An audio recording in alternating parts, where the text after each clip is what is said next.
Pirmą kartą pamačiau mirtį, kai man buvo kokie 5 metai.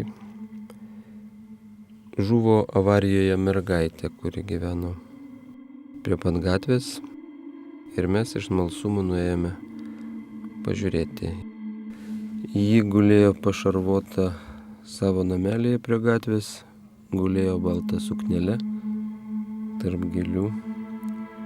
Vėliau prie tos pačios gatvės rudenį buvo nužudyta nėščia moteris. Mačiau, kaip vyras pribėgo su peiliu, įdūrė į pilvą ir jinai nugriuvo. Ryte toj vietoje radome su šluotomis išvalytą kraujo dėmę didžiulę. Paskui jau vėliau, turbūt man buvo apie 10 metų, mes su tėvais keliavome per Kaukazo kalnus ir mūsų grupėje buvo viena jauna mergina, studentė, kuri mokėjo burti iš rankos. Na ir visi prašė, kad jam išburtų, kas jų laukia. Buvo toks užsiėmimas einant. Ir paprašiau, ir aš aišku. Jinai pažiūrėjo mano ranką, sako, ne, aš tau nieko geriau nesakysiu. Ir aš prikibau prie jos, pristojau, kol jinai pasakė, kad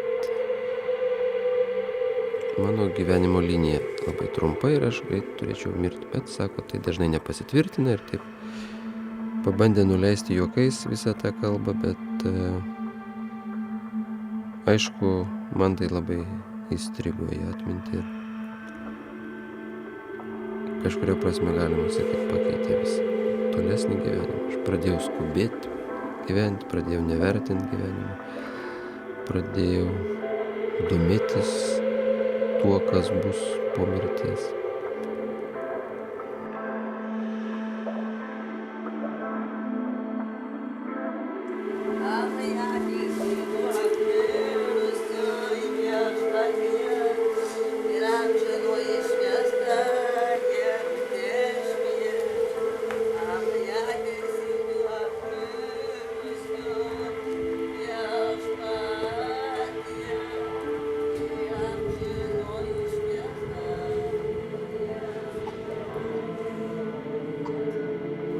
Vėliau jau pradėjau filmuoti. Filmuoti tai, kas man galėtų atsakyti, kas yra už tos ribos.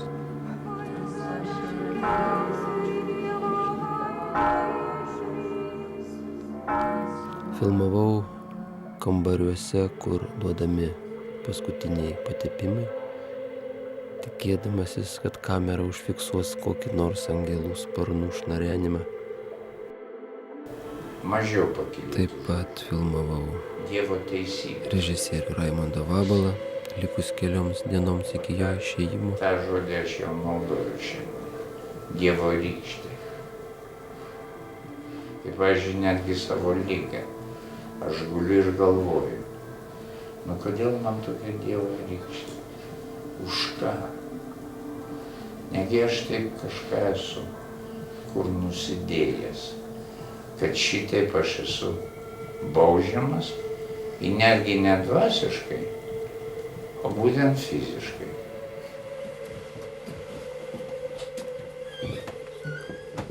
Kalbėjausi su įvairiais regėtojais, girdėtojais. Kalbinau žmonės grįžusius iš komos būklės, atsimenančius, ką jie patyrė, būdami aname pasaulyje. Ir vienas įdomiausių personažų buvo Svieta, kuri dirba akušerė, priiminėja vaikučius, konsultuoja nėščias moteris. Ir jinai grįžo iš komos būklės ne tik atsimindama tai, ką ten matė, su kuo susitiko, bet ir dabar galėdama nesunkiai peržengti tą ribą ir atsidurti aname sielų, angelų pasaulyje, gauti iš ten informacijos. Tunelį taip, tunelį aš mačiau ir ta šviesa gale tunelio ir ten būnant buvo labai daug angelų. Nu, kaip, aš gal net tada net visiškai gal nesupratau, kad jie yra angelai. Paskui tik tai. Jie tokie aukšti, dideli, permatomi, peršviečiami. Ir labai geranoriškai nusiteikę, labai jau, nu man kaip draugai atrodė, reiškia, savo kompaniją tokia aplinkoj. Po to buvo labai blogai. Sugrįžimas į žemę yra daug sunkesnis. Net aš iš pradžių net nesuvokiau, kad aš žemėje, dėl to, kad visas švytėjimas, viskas jis buvo. Ir tas kūnas toks nemielas. Iš pradžių man labai norėjusi visiems apie tai papasakoti. Nu, man toks gyvenimas buvo tarp žemės ir dangaus. Aš jau buvau žemėje, bet kažkiek danguje, vis tiek tas grįžimas pilnai, nu pilnas toks sugrįžimas į žemę, jis gal vyko kokie 5 metai. Ir ypatingai iškart po to, tie visi naktiniai tokie išgyvenimai, skraidimai, tada jau matyt lengviau buvo, dėl to, kad dieną aš labai daug galvoju, labai daug, nu, kažkaip išgyvendavau ir mane labai skaudindavo gal jo, jeigu šalia buvo kažkoks grubumas, nesubtilu. Nu, daug tokių buvo dalykų, kurie tiesiog man liktai kaip apsaugos aš kažkokios neturėjau, žemiškos.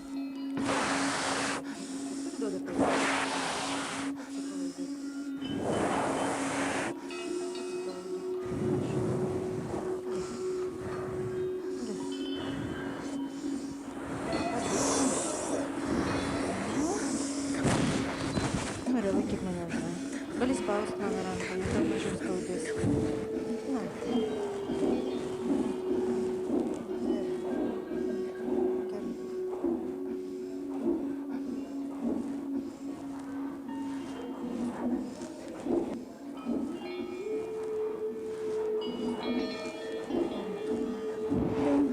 Gyventi, džiaugtis, ilsėkis, pasnausti trupučiuką.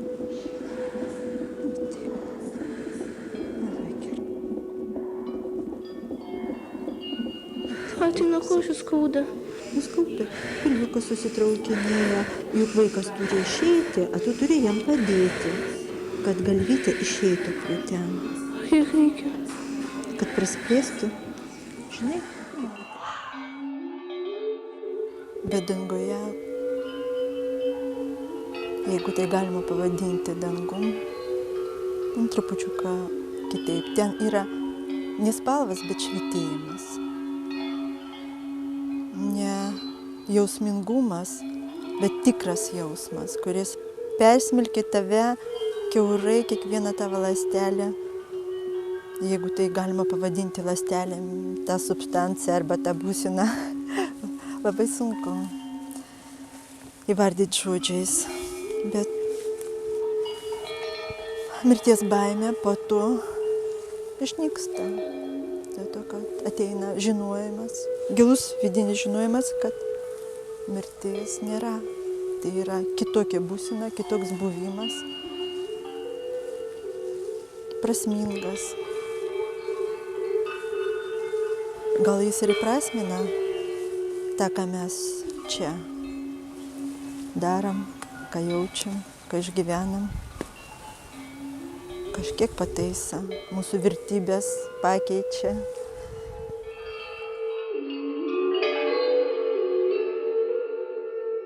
Net pasakyčiau, kad aš iki to buvau geresnė, žmogiškai prasme. Man visų buvo gaila, man norėjosi kiekvienam padaryti kažkokią paslaugą. Aš bėgau ten, bėgau šiandien ir stengiausi, idealiai gal viską atlikti šitoje žemėje. Taip jau buvau sukūrus savo protu. Bet vidinis balsas gal ir ne vieną, ir ne 2 kartus pasakė, kad tai yra neteisinga, tai yra klaidinga. Bet vis tiek protas, jis pirmin, taip reikia. Ir Tai buvo Dievo malonė, būtent man. Aš labai dėkinga likimui, gyvenimui, kad taip atsitiko. Tai net nėra kažkokia skriauda, liga, o tai yra atvirkščiai, atsilaisvinimas. Tai yra Dievo dovana, tai yra džiaugsmas. Tai mano požiūriui, matymui, tai yra kaip mylintis tėvas. Tada, kada mato, kad vaikas suklyda ir užduoda jam labai gerai, sukrečia. Ir jam labai skauda, ir jis verkia, visas įskaudintas. Bet tada, kada praeina tas skausmas, kai jis per kančią apsivalą, jis pamato, aha, tikrai aš klydau ir viską reikia daryti visiškai kitaip. Ir mano tėvas buvo teisus ir jis tikrai mane myli.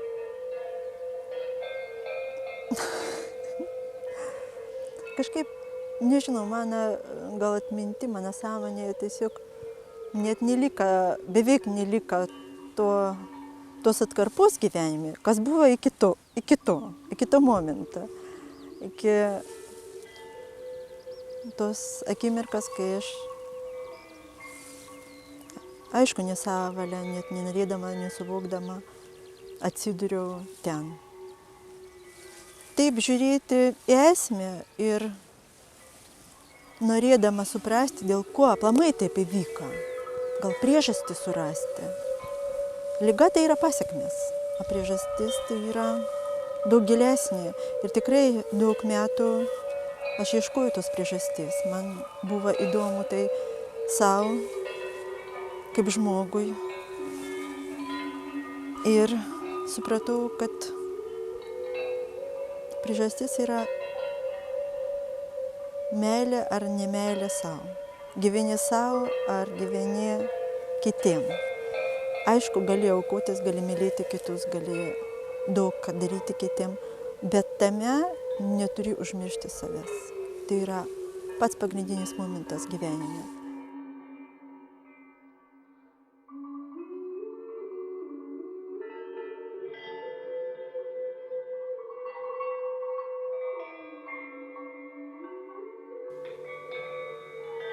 Paskui, būdu su Svieta, nuvažiavome į koplyčią pas atsiskyrėlį dailininką Virginijų, kuris paišo gana keistus paveikslus apie sielos kelionę į aną pasaulį, paišo saulės auras, įvairius kosminius švytėjimus, bando užfiksuoti ir paklausėme, iš kur jis gauna informaciją apie tą kitą pasaulį.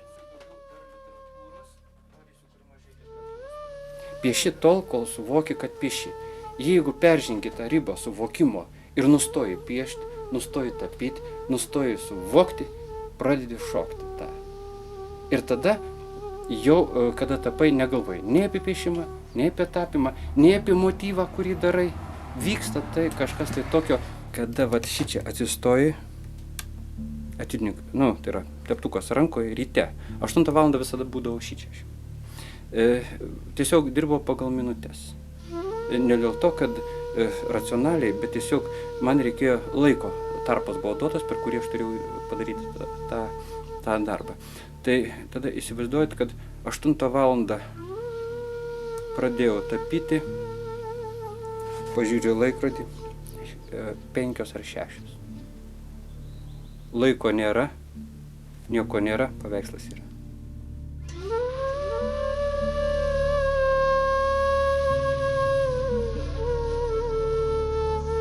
Tai yra pereini ribą kažkokią. Nutapai paveikslą, tarytum neprisiliesdamas jo. Išeini į kažkokią tai laiko duobę ir tada padarai tą darbą, kurį realiai per tokį laiko padaryti neįmanoma.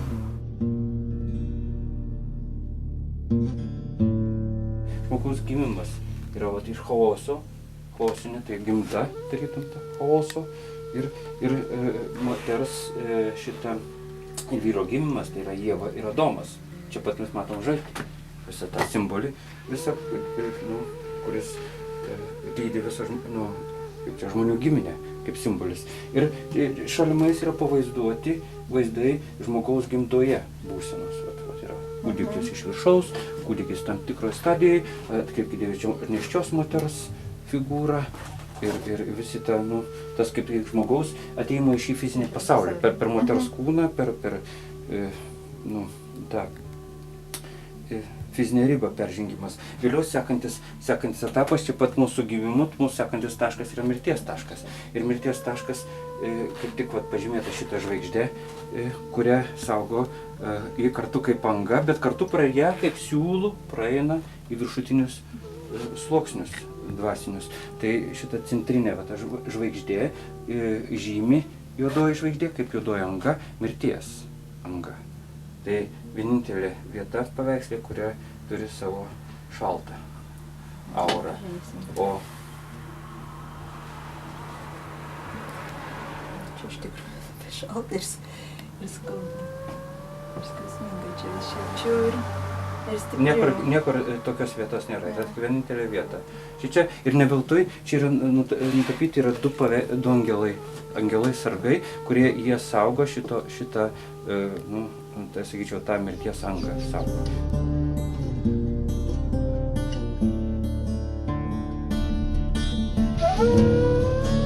Toliau eina dangaus vartų simbolis. Čia yra ta baltoji žvaigždė ir kristaliniai dangaus vartai. Lietuvoje dominuoja 12 dvasinių sferų, atsiprašau, ne 12, pas mus yra 9. Tai nesako laimingas, kai 9 dangui, o 12 labai retai sutinkamas, bet to labai, čia yra tiesiog reikia pačiam užaugti, kad galėtum tapyti tokius dalykus. Ir taip pat 7, 8, 9, kosmogonijoje, čia kur rodžiau, man atrodo, 9 yra, jei neklystų, tik tais tapytos, taip kad tie paveikslai turi tas savo dvasinės struktūras, kiek pats gali, pirmiausia turi pats užaugti, ir paskui, kad galėtum matyti. Tai jie labai ilgai atramos.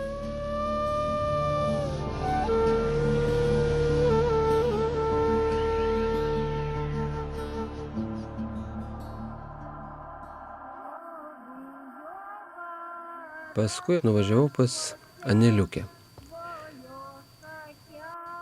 Tai paprasta kaimo moteriškė gyvenanti labai keistoj vietoj.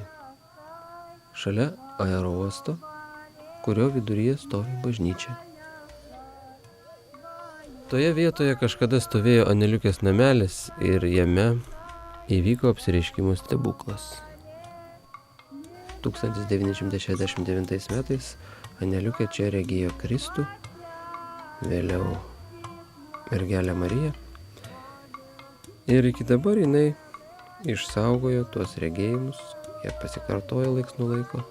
Taip pat jinai gali matyti ir sielų pasaulį, bendrauti su mirusiais. Šitaip buvo, aš nuėjau iš vienus šermenis ir be giedant ražančių aš išgirdau vidinį balsą. Sako, aš tau leisiu matyti šito žmogaus sielą, aš niekad gyvenime nebuvau mačiusi. Kokia ta siela ir kaip tai yra.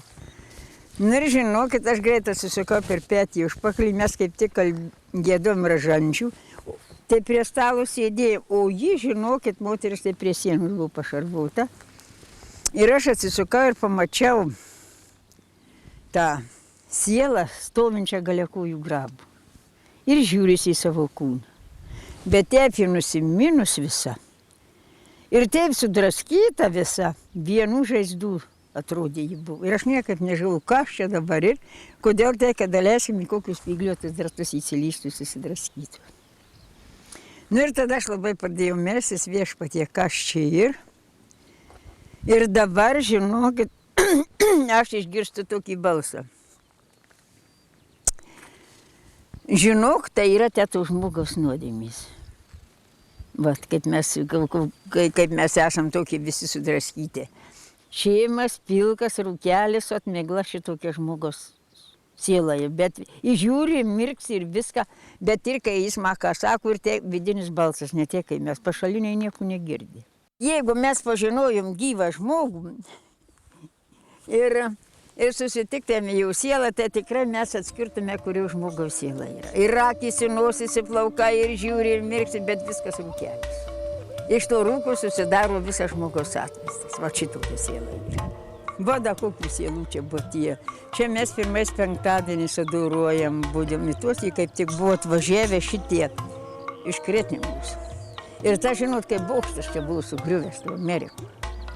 Ir mes, kada meldėmės, ir aš pamačiau, žinokit, pilną tą koplytėlį sielų. Ir dabar jos man sako, irgi vidinis balsas, mes esam iš Amerikos, iš tų bokštų. Ir mes, sako, atėjom akies mirksnį, o Dievo galybė. Ir dabar, kad juos, sako, užmušė, o mes, tas kambarys, kur mes buvom, gyvi degėm. Ir sakė, žinokit, kokios kančios buvo. Ir ačiū Dievui, kad mums tikrai Dievulis leido šitas visas kančias aukoti su savo nuodėmės. Ir mes dalį, sakė, jau nusiplovėm tų sielų. Nu jau, žinokit, net, jau, taip sako, mažai turbūt reiks atsiteisti ir mus leido čia ateiti į šitą vietą. Ir čia, sako, mes atėjom, mums didžiausias džiaugsmas. Ir sakė, mus atvedė angelas sargas, jūs įsivaizduokit. Jau savo šypsosi, bet kiek kentėti, degtų gyvas žmogus, tu prikišk kur nors prie degtuko, kur pirštą kaip skauda.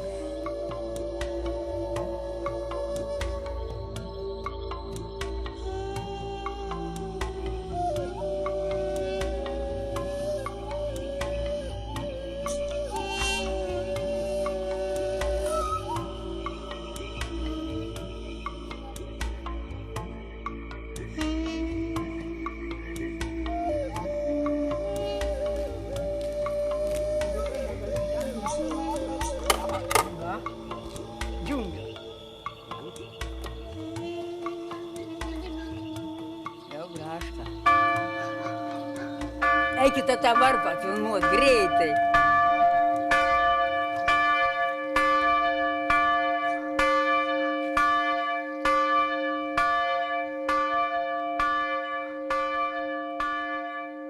Tai tu korespondentė? Ne, aš O ne tai korespondentė. O kas tu? Aš esu akušerė, dirbu poliklinikoje. Ai, tai tu geras žmogus, vaikėlis. Tiek. Tikriausiai, kad geras. Tikiuosi, kad geras.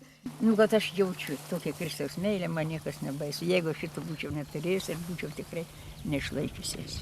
Man visai nebaisu buvo, kad turbūt mirti reikėjo.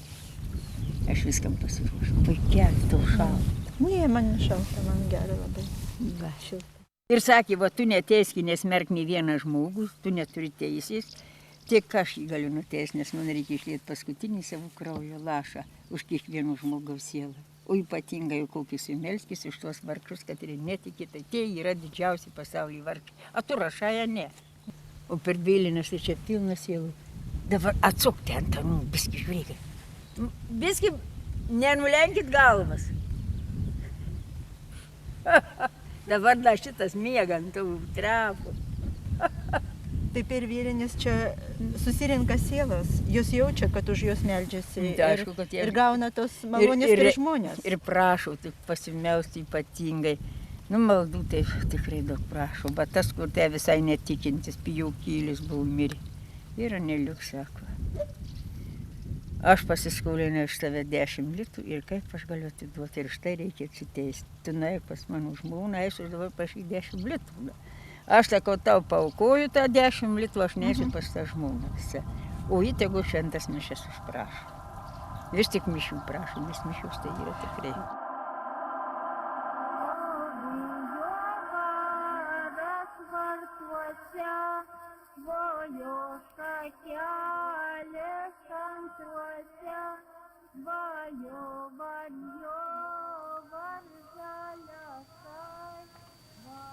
Paskui važiavau filmuoti pas Nomedą.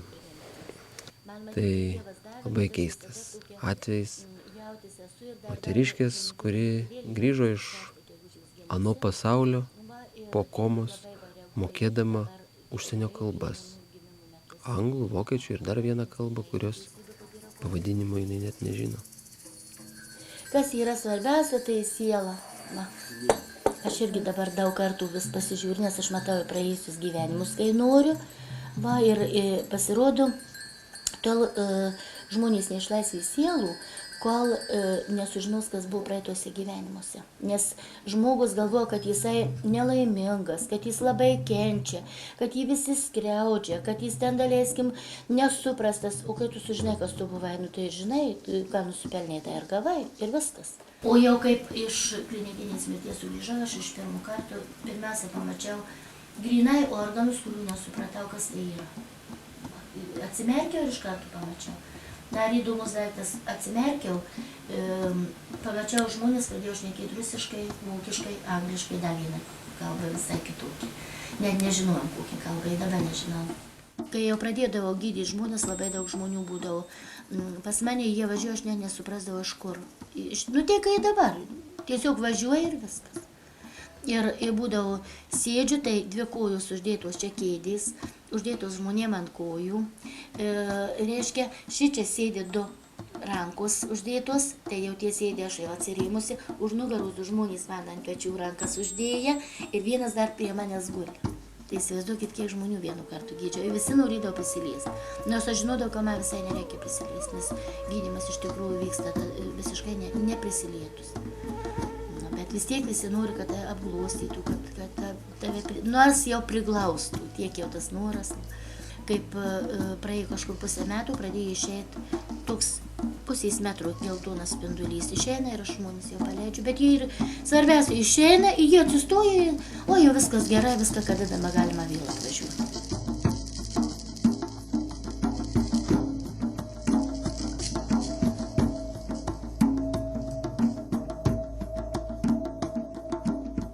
Kiek aš ten laiko buvau, to klinikinėje mirtyje, aš nežinau. Bet tai faktas, kad, sakau, aš iš skausmo išėjau iš proto ir paskiau grynai buvo nepaprastas greitis. Man jokių tunelių, jokių nieko nebuvo. Man buvo greitis, nežmoniškas greitis, kad aš pagalvojau, kad reiškia, jeigu aš būčiau su kojom rankom, tai aš būčiau visa sutiškusi visiškai. Ir paskiau pradėjo lėtėti ir aš grynai, galima sakyti, kad aš tiesiog lėkiau per tokį, pirmas tai buvo toks kaip apelsinų, ne, kaip citrinos daugiau žievelė, toks geltonumas. Ir buvo kaip pro tarpus mane nešė ir aš dabar suprantu, kad tai nešė angelas sargas. Tiesiog kažkaip išvingiuodavau ir žinojau, jeigu ten įlipsi, nes ten tiršta masė buvo. Ir jeigu į tą geltoną spalvą tu įlipsi, reiškia, į tave praneš, arba aš pati, kaip pasakyti, įlėksiu. Tenais labai ilgai be kitų pagalbos aš neįsivaduosiu. Bet man baimės nebuvo. Jaučiausi gerai, o paskiau išnešė į oranžinę spalvą. Ir ta oranžinė spalva, aš dabar kaip suprantu, tai yra mirties slėnis. Tai yra grynai apsivalymas sielų. Ir tenais aš daugiausiai sužinojau. O ten man labai daug ką pasakoju. O paskiau jau aš pakilau aukščiau, buvo jau švaru, jau nebūtų to jausmo, to tirštumu. Tai buvo jau tokia gelsva, saulės, galima sakyti, spalva, kur yra ir oranžinė, ir gelsva tokia makalavusi.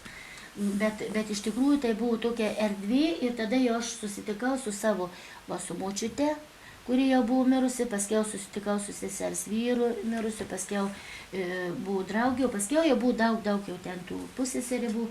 Ir visi man jie pasakojo, bet jie buvo didesni tokie rutuliai. Ir juos aš jaučiau, nemačiau, jaučiau.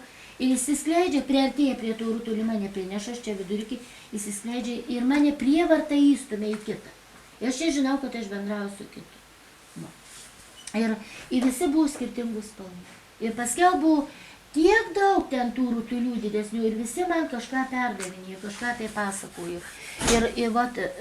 Aš ir atsinešiau labai daug žinių iš, kaip sako, iš anapus. Man daug ką pasakojo, bet man vėl neleido viską atsiminti. Nes pasakė, ką reikės atsiminsi, ką reikės pamiršti. Aš tik tai tą baltą šviesą mačiau, bet aš žinojau, kad jeigu aš įeičiau į tą šviesą, aš negaliu net įeiti, nes mane stumia, aš esu nešvari.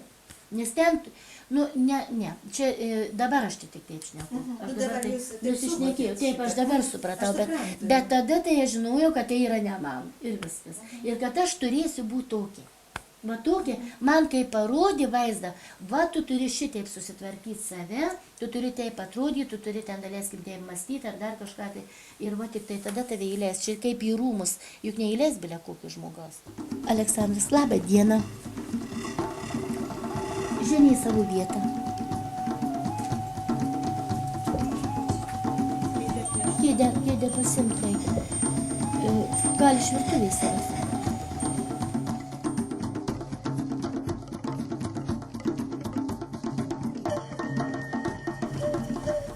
Vienu žodžiu, pas mus tiesiog yra žmogui pagalba ir aš noriu turėti nuostabus tokį centrą. Aš noriu turėti vienai klubų, galima sakyti, pavidalę, bet ne klubas bus. Nes man reikia labai plačios veiklos ir man reikia daug pagalbos. Kadangi tai aš pradedu pavargt, pradedu pykt, pradedu nervuotis. Grinai man reikia greitai man yra su žmonėmis didelius planės. Dėl gyvenimo pokyčių aš taip negerai šiandien. Nes darai klaidų paskui.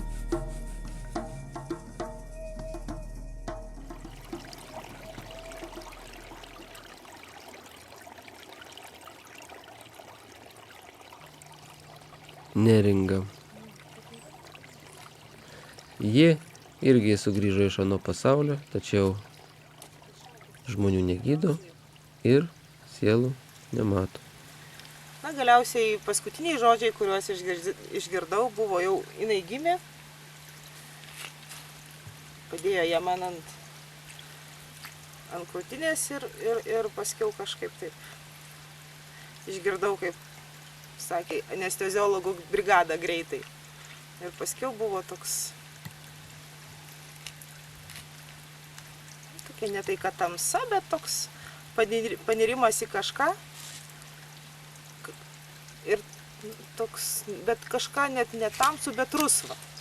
Tokios kažkokios keistos toks kaip vanduo, bet rusvas. Ir paskiau tolumoje toks kaip švytintis taškas, priartėja ir tenai tokia šešiakampė kaip korio skylutė. Ir į tą korį taip įslystų ir sklendžiu ir jisai visas iš tokių kaip veidrodinių šešiakampių, kaip veidrodėlių. Visas pats šešiakampis tas ir jisai visas sudėtas iš tokių šešiakampių. Ir taip taškas kažkoks atsispindi juose ir aš taip sklendžiu, toks būtent sklendimo pojūtis geras, sakyčiau. Ir kažkokie yra ten lyg atsišakojimai ir viename jų stovi, matau 4 figūras,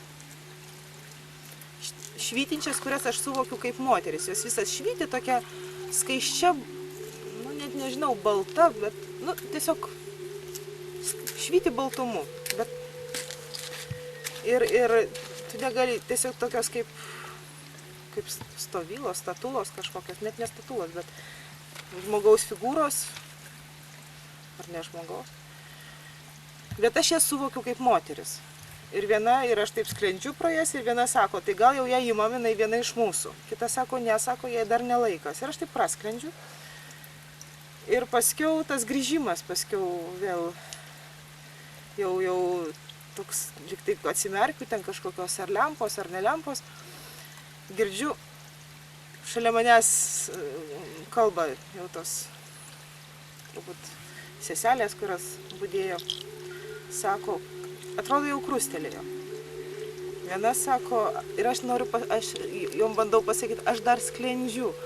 Ir niekai man lūpos kažkokios ten. Ir girdžiu, sako, ką jinai čia vapa? Sako, va, aš jau už 4 litus turiu sėdėti visą naktį prie tokių mirštančių poniučių.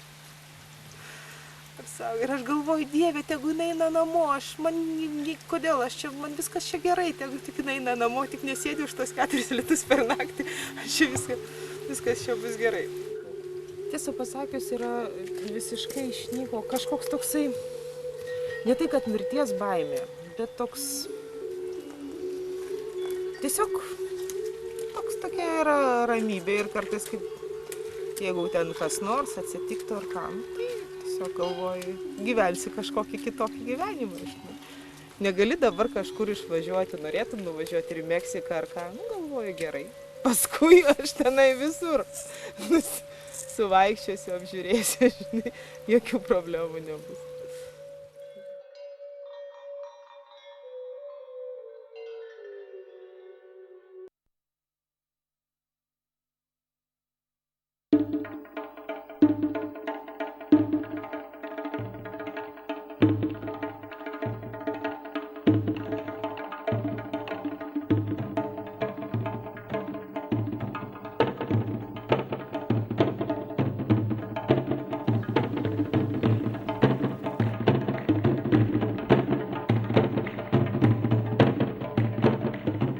Ieškodamas atsakymo, kas slypi už tos ribos, kuris skiria gyvybę ir mirtį, nuvažiavau ir į garsėją Merkinės piramidę. Pas Povilą arba Poviliuką, kaip jį vadina, žmonės atvažiavę į šitą vietą pasisemti stiprybės, sveikatos. Per porą šitos piramidės egzistavimo metų jau čia įvykę nemažai stebuklingų atsitikimų, pasveikimų. Poviliukas yra tarsi diplomatinėje tarnyboje.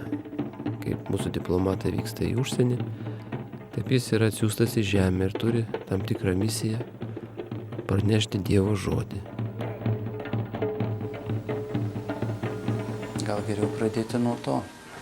Šioje vietoje, šioje piramidėje ir šalia jos vykstantys išgyvenimai, patirtys yra susijęs su tuo, kas jau čia vyko ir seniau. O seniau yra įvykę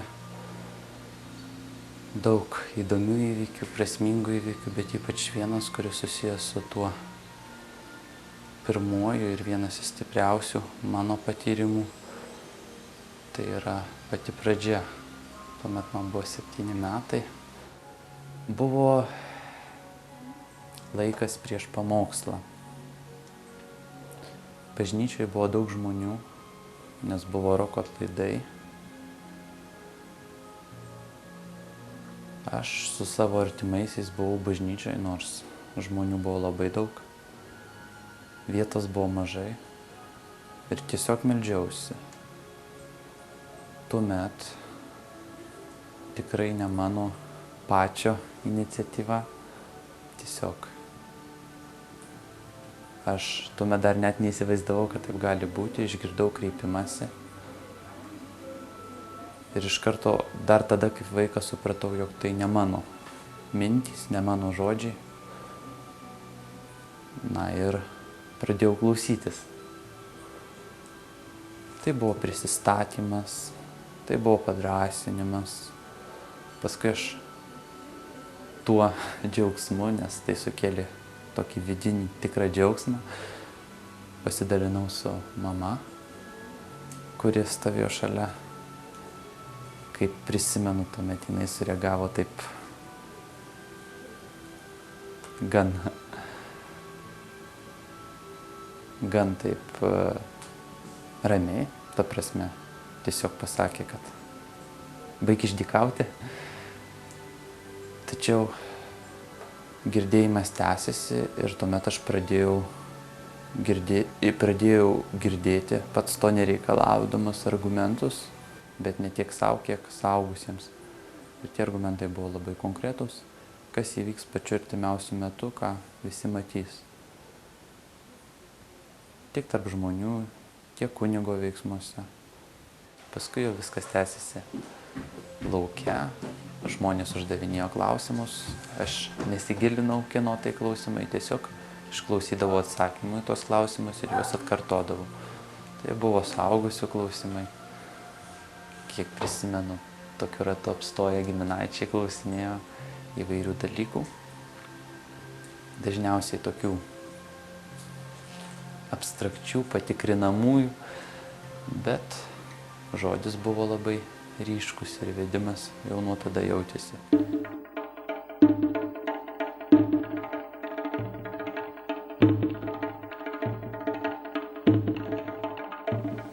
Ir nuo tada prasidėjo bendravimas, kuris ir dabar tęsiasi, ir ta bendravimo prasmė yra suteikti tiek man pačiam, tiek per mane visiems kitiems žmonėms pažinimą, žinias ir tuo pačiu metu ir patirtis, kurių pagrindų galėtų būti vykdomas dvasinis tobulėjimas ir ruošimasis ateities tam tikriems įvykiams. Iš tų pačių žinių galiu pasakyti, kad tai yra perėjimas į aukštesnį sąmonės lygmenį, perėjimas į kitą išmatavimą, religinė prasme, pasaulio pabaiga, taip vadinamoji.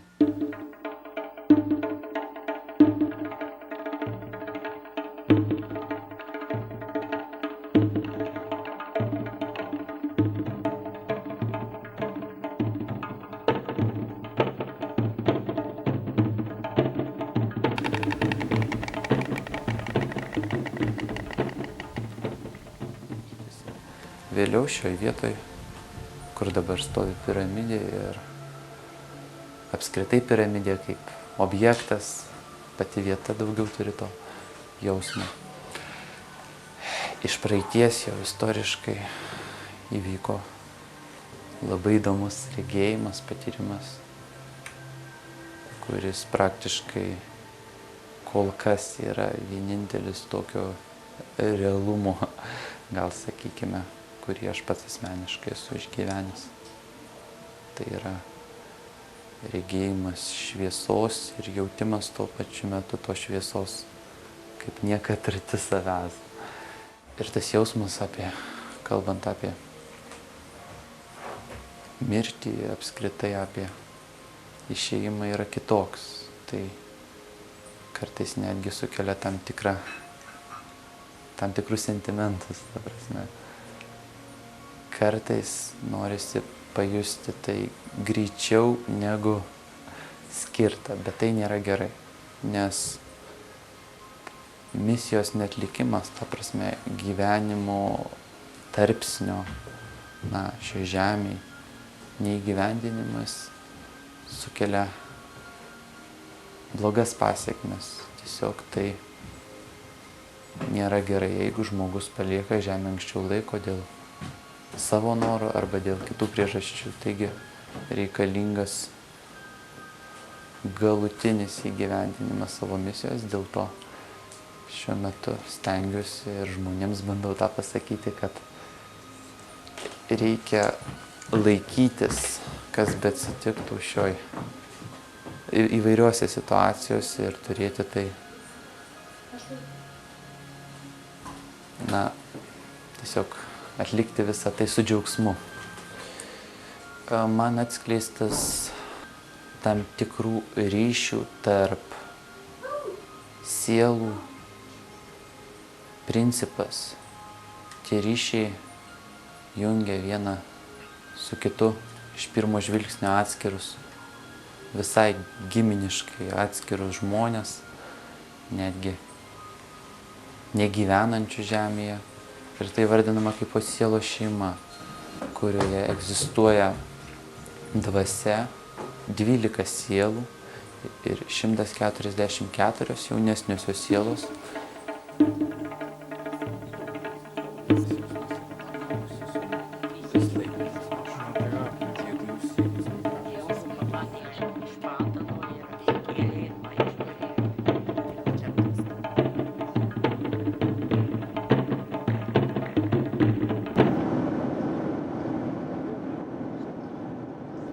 Galimybė patirti ano pasaulio, anapusinio pasaulio dvelksmą, suvokti amžinybės dėsnius, atsiveria ne tik tai susirgus, ją patiriame įvairiose ekstremaliose situacijose.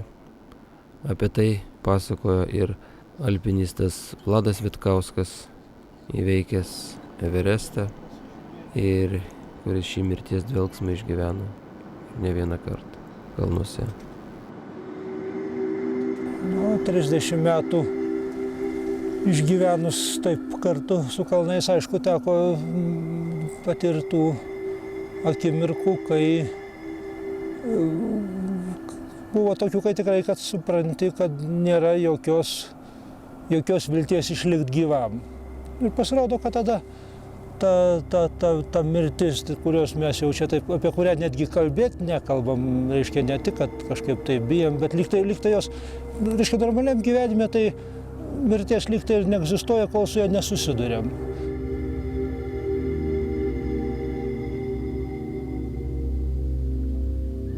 Kalnuose jau kokioj tai ekstremalioj situacijoje, tokių buvo nemažai ir ta, kur jau tikrai nebuvo jokios vilties, reiškia, krentant nuo komunizmo, reiškia, beveik nuo 1,8 kilometro aukščio, 1,5 kilometro sieną. Tai pasirodo, kad kai supranti, kad jau tu nieko negali, kai supranti tą, kas iš tikro tave lydi visą laiką gyvenime, kad nieko negali amžinų dalykų, reiškia, tų tikrų dangaus ir Dievo ir kosmoso dėsnių, gamtos dėsnių, kurių tu negali pakeisti, tai tada net ir lėkdamas į tą mūsų vadinamą nebūtį, tu esi visiškai ramus.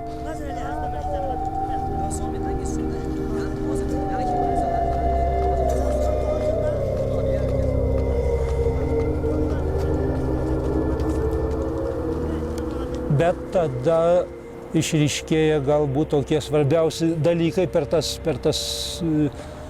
akimirkas, sekundės ar gal ten kokias tai trumpas minutes.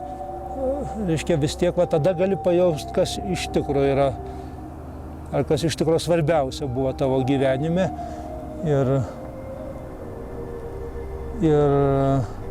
Ir va tuo atveju, apie kurį kalbu, man tai,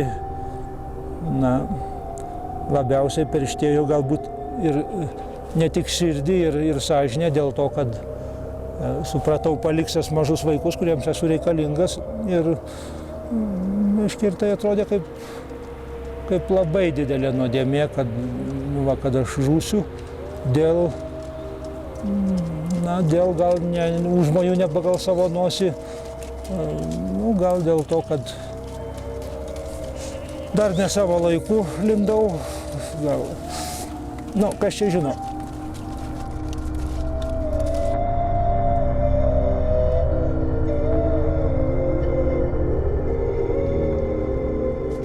Bet vėl, kai paskui per stebuklą likau gyvas, tai po ilgų apmąstymų, ne valandą ir ne dieną tai truko, supratau, kad vėl kad galioja tos amžinos tiesos, tikrieji dėsniai, kad reiškia, jeigu tikrai supranti tą savo nuodėmę, jeigu tai yra tikros mintis, tai gal galim įvardinti ir kaip tikra atgaila gali vykti ir stebuklas, kaip man tada atsitiko.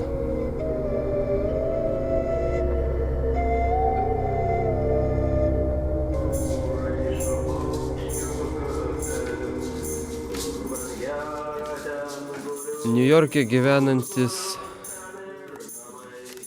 kino režisierius, avangardistas Jonas Mekas mėgsta gerą vyną, mėgsta šokti, mėgsta pasikalbėti prie vyno. Ir mes jo irgi paklausime, o ką jis galvoja apie mirtį. Apie mirtį žinau dar mažiau. Žinau tik, kad visi ir viskas miršta. Ir taip pat žinau, kad niekas nemiršta, nes pasaulyje vėl viskas pasikartoja, vis tas turbūt lydė gyvenimo, bet kada, aš skaičiau kažkur labai gudraus žmogaus mintis, sako, visados tas pats žemės svoris, tas pats sielų numeris ir tas pats skaičius. Viskas, visados tas pats, turbūt niekas niekada nesikeičia. Pereinama iš vienos dimensijos į kitą, ten klajojam, turbūt labai įdomu. nėra galo. Ja.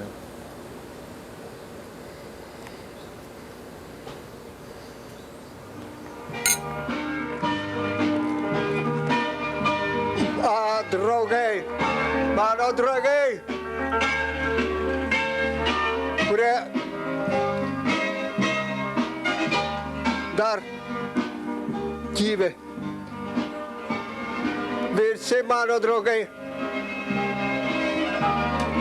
kurie neišgyveno šito šimtmečio. Mano draugai, aš su jumis visur.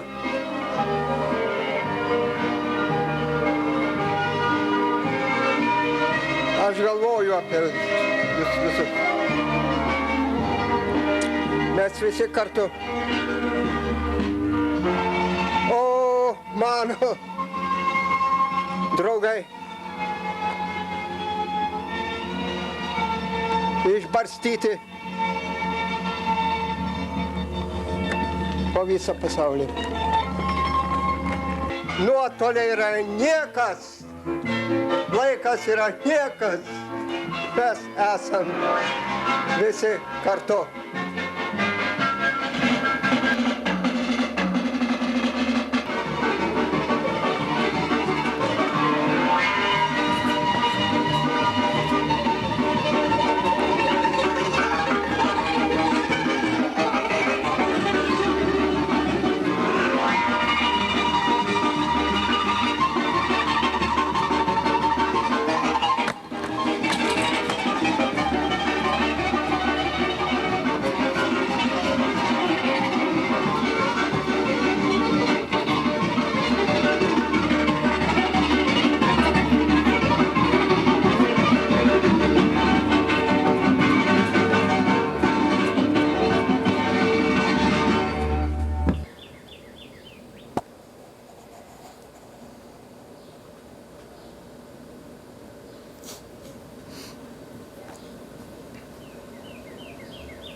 Nesveika apie viską labai rimtai šnekėti.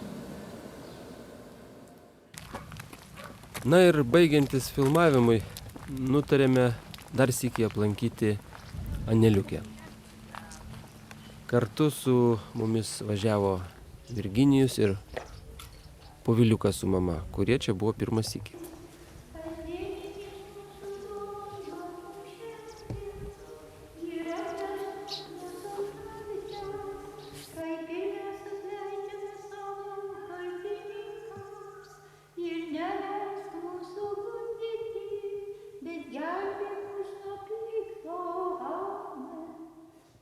Aneliukė, kaip ir visiems, kurie čia atvažiuoja pirmą sykį, su malonumu papasakojo savo garsųjį apsireiškimą, kaip jai 1969 metais apsireiškė Kristus.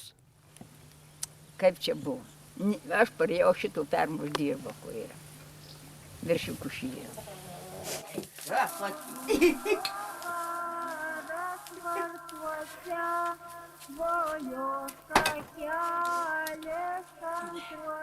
Ir dabar, žinokit, aš parėjau pietų laikę apsitrūs. Nu, savo paršiukas pasišėdė, aš nešiau. Jis susitaisys į viedrus.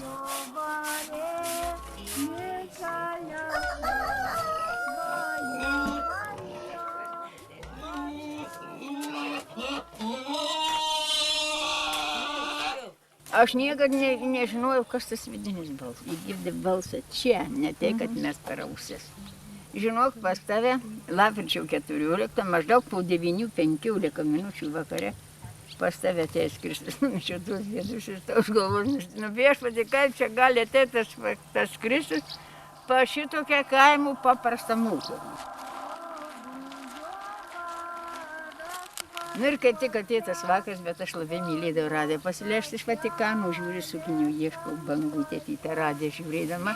Ukrainiečių lėktuvo paieškas sniegu padengtuose kalnuose šiandien įsitraukė dar 5000 kareivių pėsčiomis žvalgysiančių vietovę. Šiame debesis ir piktas rūkos trukdo ieškoti dingusio laivo Jak 40. 62 iš oro. Ir ką Makas už kuprų sakytų, sako, aš iki jaukais tau buvau pranešta. Aš gerai atšaukau nuo tos radės, nuo vidury kambarių, stovi Kristus, žinau, kad Viešpatie mieliausias.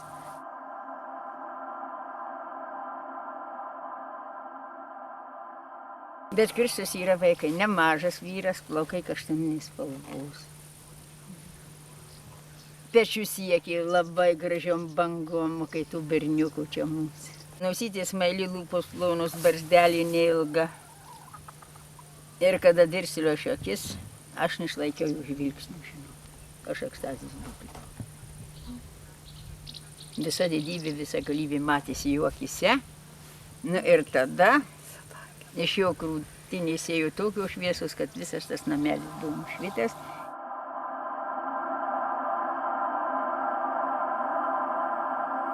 Ir paskui,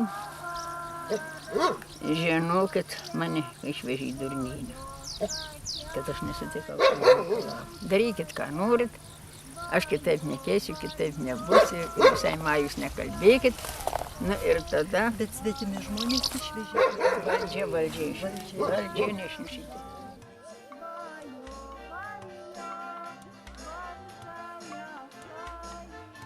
Ir leido vaistų 201. Kiekvieną dieną leido insuliną. Jokių šokų, jokių komų nebuvo. Nu, ir visai man niekas ne, aš tiek buvau subadyta, žinokit, kad siaubas buvo. Ale kas čia irtų per vieną, kad nei žiūrkiai sėda, nei kaip aš esu, nei vaistai tam neėmė. Niekas, dabar ką daryti su tą. Ir žinokit, aš tai išbuvau beveik 3,5 mėnesių.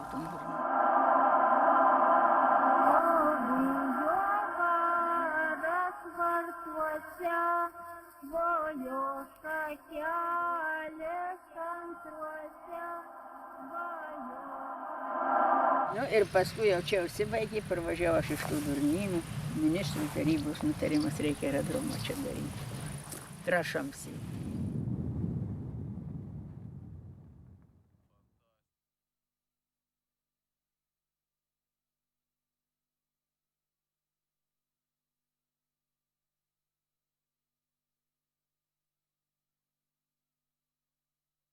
Tai čia yra pirtis ant kryžiaus, kai mano Dieve, ką mane atleidai ir atlikta tie žodžiai momentas. O, Jėzulė, prieš mirtį jau sėkmė.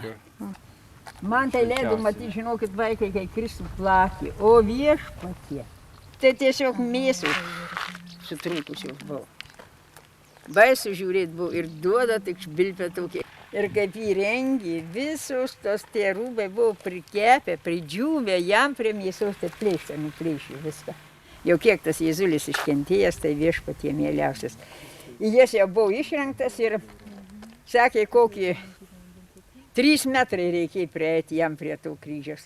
Jis taip peržvelgė visą gražiai, pirmiausiai. Savo norus atsisėdo, niekas jau nevalė. Bet kad jis tiesiai rankas ant to kryžiaus, tai atrodo, kad viskas, daugiau aš tau neleisiu matyti, sakė, kaip mane kaus prieš kryžiaus, tu neištversi. Va. Baisu. Šiam dar vieną ir angelą, arkangelą. Mano angelėlė. Arkangelas Mykolas. Šitą žinokit, tai mane sėki buvo čia viskas užtvinę, tai mane per lieptą vedė. Jis žiūrė kiekvieną mano žingsnį, kad nesiveršiu tą vanį. Mykolas arkangelas. Bet jau grožis neišpasakytas. Oje, tas mano angeliukas.